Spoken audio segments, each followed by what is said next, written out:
আল্লাহকে স্মরণ করি নামাজের মাধ্যমে, আমরা আল্লাহকে স্মরণ করি রোজার মাধ্যমে, আমরা আল্লাহকে স্মরণ করি ইবাদতের মাধ্যমে।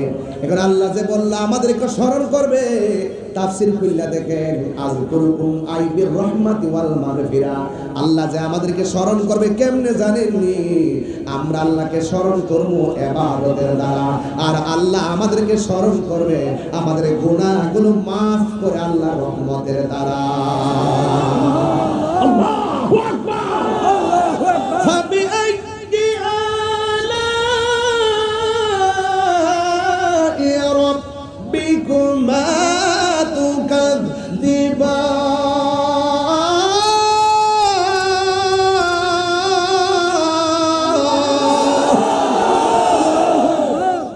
আল্লাহ তো নিয়ামত দিয়েছে, আমরা কোন নিয়ামতকে কি অস্বীকার করতে পারবো? আরো বড় করে পারবো?